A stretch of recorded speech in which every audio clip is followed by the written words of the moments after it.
అమ్మ నమస్తే, మీ పేరేంటి? దేవమ్మ. మీరు ఎందుకు ఇక్కడ ఉంటున్నారు? ఎవరు వదిలిపెట్టారు మిమ్మల్ని?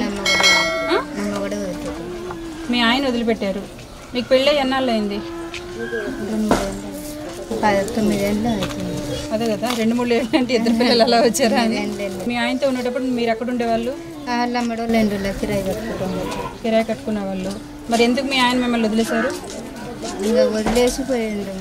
పానంబాలైన వదిలేసి దాంట్లో వేసుకొని తింటున్నాం పోయాడు. హెల్త్ బాగాలేక ఇంటికి వెళ్ళింది. ఇంటికి వెళ్ళిన టైంలో వీళ్ళు ఆయన మరి టైం దొరికింది అనుకున్నాడో మరి ఏమో తెలియదు, తిన్న వదిలేసి పిల్లలు వదిలేసి వెళ్ళిపోయాడు.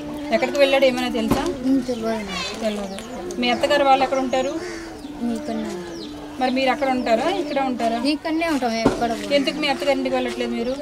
ఎక్కడ ఎండ వండుకొని తిన్నా మధ్యలో ఇక్కడ బాత్రూమ్ ఇట్లా కింద పోయి పండుకుంటారు. వాన గుని వస్తుంది వచ్చి పండుకుంటాం. తెల్లారు అడవి పండుకుంటే ఈడు వచ్చి వండుకొని తింటాం. అమ్మ మీరు ఏమైనా పని చేస్తున్నారా? ఏం పని లేదు, వ్యవసాయం లేదు, ఏం లేదు. మరి ఎలా బ్రతుకుతున్నారు? పిల్లలకి ఎలా పోషిస్తున్నారు? ఇట్లా మరిది ఇట్లా బర్రెలు కాస్తున్నాడు. ఇట్లా కూలి రాబోతున్నట్టు ఇట్లా కూలి రోజు కూలికి వెళ్ళి ఏదైనా తెచ్చుకుంటూ ఉంటారు. ఏం లేదు, సేదాన్ని లేదు, అది లేదు. ఇది రైస్ అమ్మా, తీసుకోండి రైస్, ఇది బియ్యం, కిరాణా సామాన్లు తీసుకురండి.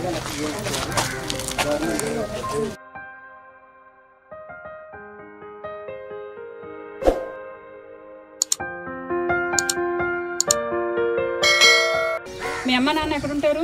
అక్కడ పెద్ద కొత్త పిల్ల అవుతా. అక్కడికి మీరు వెళ్ళరా? మరి ఏం పోను అక్కడ. ఎందుకని?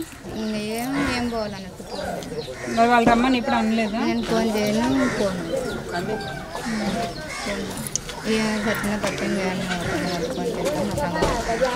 చచ్చిన బ్రతికినా మరి ఇంకా పెళ్ళి అయిపోయి ఎన్ని సంవత్సరాల తర్వాత మళ్ళీ పుట్టింటికి వెళ్ళాలంటే ఏ ఆడపిల్లకి ఇష్టం ఉండదు. అట్లానే పోతలేను, ఫోన్. చచ్చిన బ్రతికిని ఇక్కడ ఉంటాను ఇలా పెట్టుకొని అని అంటుంది అన్నమాట.